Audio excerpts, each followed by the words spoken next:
जय हिंद फ्रेंड्स। तो आइए इस वीडियो के माध्यम से जानते हैं हर्षवर्धन और उसके साम्राज्य को। वर्धन वंश में जितने शासक हुए, शासकों के द्वारा जो जो कार्य किए गए तथा हर्षवर्धन ने अपने साम्राज्य का कितना विस्तार किया तथा हर्षवर्धन की उपलब्धियां क्या हैं, ये सब इस वीडियो के माध्यम से हम आपको बताएंगे। वीडियो को देखने से पहले यदि आपने हमारे चैनल को सब्सक्राइब नहीं किया है तो सर्वप्रथम सब्सक्राइब कर लें। तो आइए देखते हैं सर्वप्रथम पुष्यभूति वंश। इस वंश का संस्थापक पुष्यभूति था। पुष्यभूति वंश का संस्थापक स्वयं पुष्यभूति था। इसी के नाम पर पुष्यभूति वंश के नाम से विख्यात हुआ। पुष्यभूति वंश ने गुप्त राजाओं की दुर्बलता का लाभ उठाकर पूर्वी पंजाब हरियाणा में अपनी सत्ता स्थापित कर ली। पुष्यभूति ने देखा कि जब गुप्त शासक दुर्बल हो गए, कमज़ोर होने लगे, तो उनकी कमजोरी का लाभ उठाकर पुष्यभूति ने अपनी एक नया सत्ता स्थापित की जो पंजाब के हरियाणा में है, और इन्होंने थानेश्वर को अपनी राजधानी बनाया। पुष्यभूति ने थानेश्वर को अपनी राजधानी बनाया। इसके बाद देखते हैं प्रभाकर वर्धन को। वर्धन वंश की शक्ति व प्रतिष्ठा का संस्थापक प्रभाकर वर्धन था। अगर देखा जाए तो वर्धन वंश का वास्तविक संस्थापक, शक्तिशाली संस्थापक जो वर्धन वंश की प्रतिष्ठा को संस्थापित किया, वह प्रभाकर वर्धन था। उसे हूण हरिण केसरी, ये सब उसकी उपाधियां हैं। हूण रूपी हरिण के लिए सिंह समान, सिंधुराज, सिंधु राज्य के लिए ज्वर के समान, गुर्जर प्रजागर, गुर्जरों की नींद हराम कर देने वाला, तथा गांधार दीपगंध। इसके अलावा और भी इसकी उपाधियां हैं। द्वीपकूट हस्तिज्वरो, गंधार के राजा रूपी सुगंधराज के लिए महान हस्तज्वर या घातक महामारी के समान, लाट पाट व पाटच्चरो, चंचलता को नष्ट करने वाला, एवं मालव लक्ष्मी लता परशु अर्थात मालवा की लक्ष्मी रूपी लता के लिए कुल्हाड़ी के समान बताया गया है। अपनी स्थिति को सुदृढ़ करने के लिए प्रभाकर वर्धन ने मौखरियों से वैवाहिक संबंध स्थापित किया। प्रभाकर वर्धन ने अपने साम्राज्य को बढ़ाने के लिए, अपने साम्राज्य का विस्तार करने के लिए मौखरियों से वैवाहिक संबंध अपनाया। तो आइए देखते हैं मौखरी वंश कौन था, मौखरी वंश क्या है। मौखरी मूलतः गया जो बिहार में स्थित है। मौखरी मूलतः गया के निवासी थे। ये गुप्त शासकों के सामंत थे। मौखरी वंश का संस्थापक हरिवर्मा था 510 ईस्वी में। मौखरी वंश का संस्थापक हरिवर्मा था, जिसने कन्नौज में एक राज्य स्थापित किया। इसने जो है कन्नौज में एक राज्य स्थापित किया। मौखरियों के इतिहास के विषय में बाणभट्ट रचित हर्षचरित, हरहा लेख जो बाराबंकी उत्तर प्रदेश में है, असीरगढ़ से प्राप्त ताम्र मुद्रा लेख, मौर्यवंशी मुद्राओं, फैजाबाद के भिटौरा से प्राप्त से महत्वपूर्ण जानकारी प्राप्त होती है। अर्थात मौखरियों का इतिहास हर्षचरित, हरहा लेख, ताम्र मुद्रा लेख से जो है प्राप्त होता है।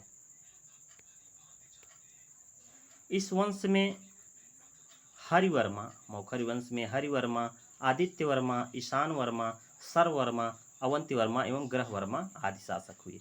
ये सब मौखरी वंश के शासक हैं।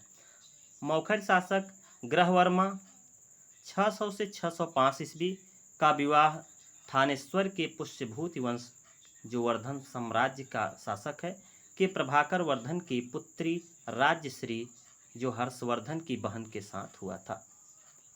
प्रभाकर वर्धन की पुत्री थी राज्यश्री। राज्यश्री हर्षवर्धन की बहन थी। राज्यश्री का विवाह मौखरी वंश के शासक ग्रहवर्मा के साथ हुआ। तो आइए देखते हैं हर्षवर्धन को। प्रभाकर वर्धन की मृत्यु के पश्चात राज्यवर्धन थानेश्वर के राज सिंहासन पर बैठा। प्रभाकर वर्धन की मृत्यु के पश्चात राज्यवर्धन थानेश्वर के सिंहासन पर बैठा। उसी समय उसे समाचार मिला कि बंगाल के शासक शशांक और मालवा के शासक देवगुप्त ने मिलकर कन्नौज पर आक्रमण किया है तथा ग्रहवर्मा की हत्या करके राज्यश्री को कैद कर लिया। जब राज्यवर्धन सिंहासन पर बैठा तब उसे ये भी पता चला, उसी समय पता लगा कि शशांक जो बंगाल का शासक है देवगुप्त, जो मालवा का शासक है, दोनों ने मिलकर कन्नौज पर आक्रमण कर दिया है और उसके जीजा अर्थात राजश्री के पति ग्रहवर्मा की हत्या कर दी और उसकी बहन राजश्री को कैद कर लिया है। इस घटना की जब सूचना राज्यवर्धन को मिली तो कन्नौज की सुरक्षा के लिए आगे बढ़ा। जब इस घटना की सूचना राज्यवर्धन को मिली तो कन्नौज की सुरक्षा के लिए राज्यवर्धन आगे बढ़ा। उसने देवगुप्त की सेना को पराजित किया, परंतु शशांक बंगाल का गौड़ शासक ने विश्वासघात करके उसकी हत्या कर दी। राज्यवर्धन ने देवगुप्त को तो पराजित किया, लेकिन राज्यवर्धन को शशांक ने मार दिया। विश्वासघात करके राज्यवर्धन को शशांक ने मार दिया। अब आप स्थिति देखिए कि राज्यवर्धन अपनी बहन को बचाने गया, वो भी मारा गया। तो राजश्री कैद में है और राज्यवर्धन की मृत्यु हो गई। तो अब राज्यवर्धन का छोटा भाई जो है हर्षवर्धन, वही बचा है। तो अब राजा हर्षवर्धन बनते हैं।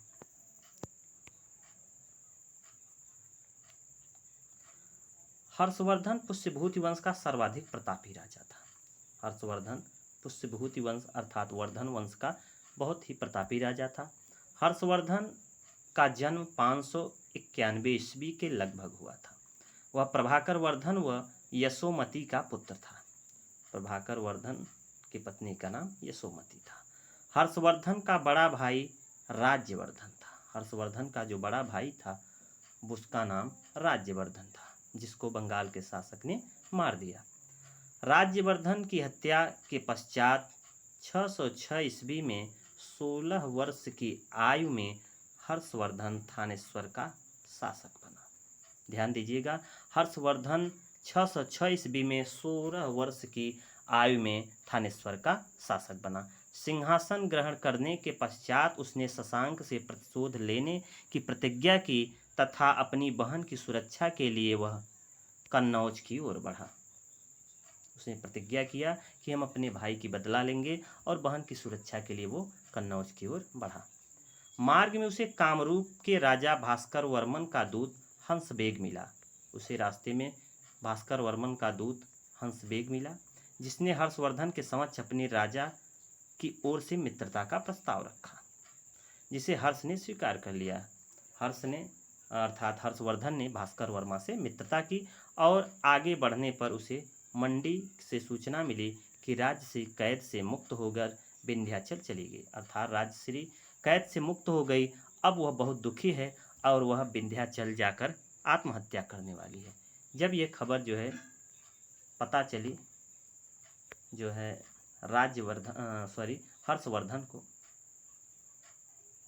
तो आचार्य दिवाकर मित्र की सहायता से उसने राजश्री को उस समय खोज निकाला। आचार्य दिवाकर मित्र की सहायता से हर्षवर्धन ने राजश्री को खोज निकाला और उस समय खोजा जब वह सती होने जा रही थी। बहुत सही समय पर जो है हर्षवर्धन को पता चल गया और वो सही समय पर जो है राजश्री का पता लगा सके। हर्ष उसे वापस कन्नौज ले आया। ग्रहवर्मन की हत्या के पश्चात उसका कोई उत्तराधिकारी नहीं होने के कारण कन्नौज के मंत्रियों व राजश्री की सहमति से हर्ष कन्नौज का शासक बना। जिस समय राजश्री को कन्नौज लाया गया उस समय वहाँ का उत्तराधिकारी या राजा बनने के लिए कोई था नहीं, कोई योग्य भी नहीं था। तो सभी ने जो है निवेदन किया हर्षवर्धन से, तो हर्षवर्धन ही कन्नौज का राजा बना और हर्ष ने कन्नौज को अपना राजधानी बनाया, जहाँ से उसने चारों ओर अपना प्रभुत्व फैलाया। जब हर्ष कन्नौज को अपना राजधानी बनाया उसके बाद उसने अपना साम्राज्य विस्तार करना प्रारंभ कर दिया। यह प्रदेश 6ठी सदी के उत्तरार्ध से अचानक राजनीतिक उत्कर्ष पर पहुंच गया था। हर्ष के समय से लेकर कन्नौज का राजनीतिक शक्ति के केंद्र के रूप में उभरना उत्तर भारत में सामंत युग के आगमन का सूचक था। हर्ष के समय से ही सामंत युग का जो है प्रारंभ हुआ और इसे सामंत युग के आगमन का सूचक कहा गया। कन्नौज का क्षेत्र दोआब के मध्य में स्थित था। जो कन्नौज का क्षेत्र है ये दोआब के मध्य में है। 7वीं सदी में कन्नौज की उचित ढंग से किलाबंदी की गई। हर्ष के शासनकाल का आरंभिक इतिहास बाणभट्ट रचित हर्ष चरित से ज्ञात होता है। बाणभट्ट की जो रचना है हर्ष चरित, उससे जो है हर्षवर्धन के इतिहास का, हर्षवर्धन के बारे में जानकारी प्राप्त होती है। बाणभट्ट जो है ये हर्ष का दरबारी कवि था, जिसने हर्ष चरित नामक पुस्तक लिखी। बाणभट्ट ने एक पुस्तक लिखी जिसका नाम है हर्ष चरित। बाणभट्ट हर्ष का दरबारी कवि था। चीनी यात्री वेनसांग ईसा की 7वीं सदी में भारत आया और लगभग 15 वर्ष तक भारत में रहा। वेनसांग जो है 7वीं सदी में आया और ये लगभग भारत में 15 वर्ष तक रहा। वेनसांग के अनुसार हर्षवर्धन की सेना में 60,000 हाथी तथा 1 लाख घोड़े थे। वेनसांग ने बताया कि हर्षवर्धन की सेना बहुत बड़ी थी, जिसमें 60,000 हाथी थे और 1 लाख घोड़े थे। आगे अगर हम देखें तो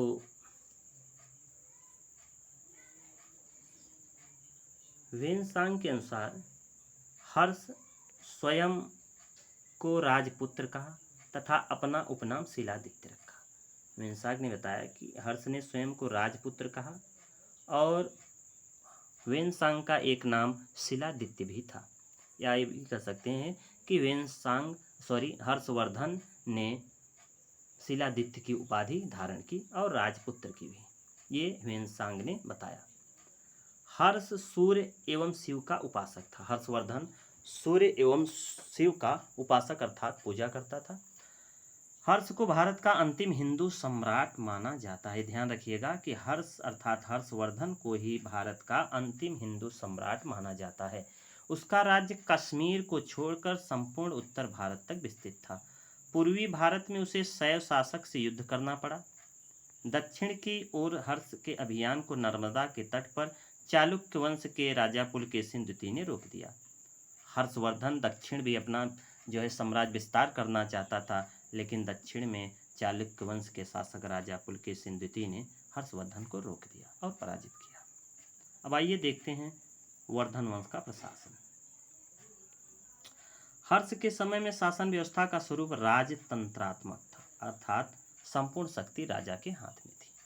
राजा अपनी दैवी उत्पत्ति में विश्वास करता था।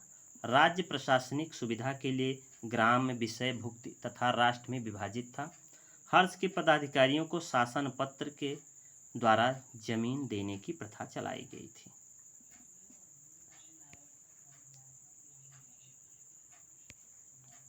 चीनी यात्री वेनसांग ने बताया है कि हर्ष की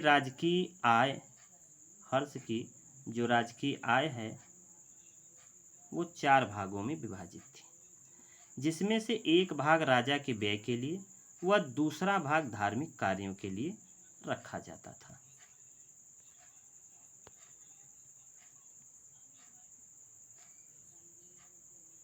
हर्षकालीन ताम्रपत्रों में केवल 3 करों का उल्लेख मिलता है: भाग, हिरण, बलि। हर्षवर्धन के काल में अर्थात वर्धन वंश के काल में 3 प्रकार के कर बताए गए हैं। एक कर का नाम है भाग, एक कर है हिरण्य, एक है बलि। भाग कर जो है वो भूमि कर था, जो राज्य की आय का प्रमुख साधन था तथा कृषकों से उनकी उपज का 6ठा भाग लिया जाता था। जो भाग था, भूमि कर था, वो कृषकों से, किसानों से 6ठा भाग लिया जाता था। हिरण्य कर नगद कर लिया जाता था, जिसे संभवतः व्यापारी देते थे। बलि कर के विषय में कुछ भी ज्ञात नहीं है, संभवतः ये माना जाता है कि यह एक प्रकार का धार्मिक कर होगा। ये फिक्स नहीं है कि बलि कर धार्मिक कर ही था, ये मान लिया जाता है। हर्ष के प्रशासन में अवंती युद्ध और शांति का अधिकारी था। इसके अतिरिक्त कुछ अन्य अधिकारी थे। हर्ष के प्रशासन में कुछ अन्य अधिकारी भी थे, जैसे कि पहला था सिंहनाद जो सेनापति होता था, दूसरा था कुंतल जो अश्व सेना का प्रधान होता था, तीसरा स्कंदगुप्त जो हस्त सेना का प्रधान होता था, चौथा है सामंत या महाराज जो नागरिक प्रशासन का प्रमुख था। वेनसांग के अनुसार देश के कानून में अपराध के लिए कड़ी सजा का प्रावधान था। वेनसांग हर्ष की सेना को चतुरंगिणी सेना कहता था, अर्थात हर्ष की सेना में 4 प्रकार की सेनाएं मौजूद थी। हर्ष ने ओड्र अर्थात उत्तरी उड़ीसा, तत्पश्चात कोडोंगा दक्षिणी उड़ीसा का गंजाम जिला व कलिंग पर विजय प्राप्त की। इन विजयों के पश्चात हर्ष उत्तरी भारत का स्वामी बन गया और उसने सकलोत्तर पथनाथ की उपाधि धारण की। ध्यान देना, ये क्वेश्चन में अक्सर पूछा जाता है कि हर्ष ने कौन सी उपाधि धारण की, तो हर्ष ने सकलोत्तरा पथनाथ की उपाधि धारण की। अब देखते हैं वेनसांग का विवरण। वेनसांग हर्ष के शासनकाल के विवरण के संदर्भ में चीनी यात्री वेनसांग की भारत का विशेष महत्व है। वह चीन से 629 ईस्वी में चला और अनेक स्थानों पर भ्रमण करते हुए भारत में पहुंचा। इसने नालंदा महाविद्यालय में अनेक वर्षों तक अध्ययन किया। आचार्य शीलभद्र हर्ष के समय नालंदा विश्वविद्यालय के कुलपति थे।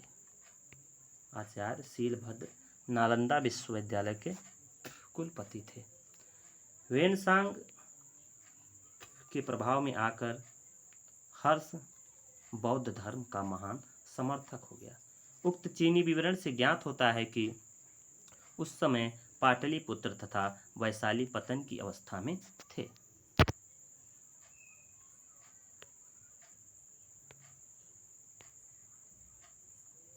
वेनसांग ने शूद्रों को कृषक कहा है। वेनसांग ने बताया जो शूद्र हैं, शूद्र अर्थात कृषक, जो किसान करते थे उन्हें शूद्र कहा गया है। इस यात्री ने मेहतर, चांडाल आदि अछूतों का वर्णन किया है। वे गांव के बाहर बसते थे और लहसुन प्याज खाते थे।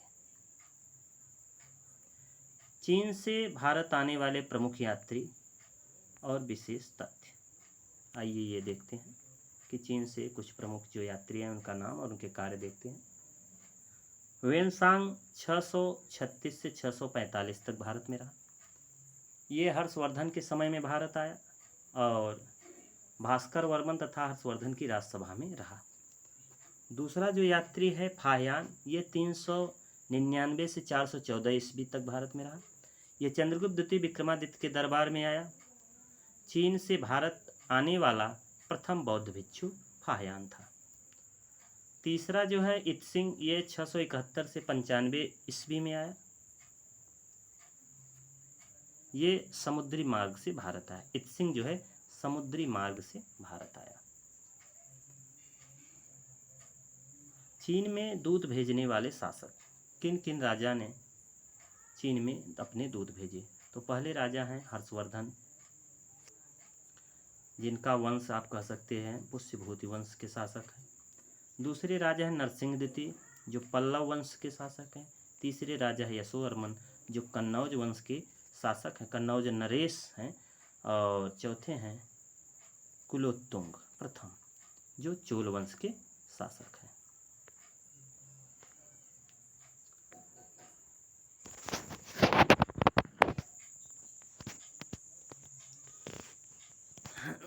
अब देखते हैं बौद्ध धर्म और नालंदा। बौद्ध धर्म और नालंदा के बारे में थोड़ी सी जानकारी प्राप्त करते हैं। सबसे विख्यात केंद्र नालंदा महाविहार था। सबसे विख्यात केंद्र नालंदा महाविहार था, जहां बौद्ध भिक्षुओं को शिक्षित करने के लिए एक बड़ा विश्वविद्यालय था। ऐसा कहा गया है कि इस महाविहार में 10,000 छात्र थे। ऐसा बताया गया है कि नालंदा में कुल 10,000 छात्र, जिसमें सभी बौद्ध भिक्षु थे, जिन्हें महायान संप्रदाय का बौद्ध दर्शन पढ़ाया जाता था। एक अन्य चीनी यात्री इत्सिंग 670 ईस्वी में नालंदा आया।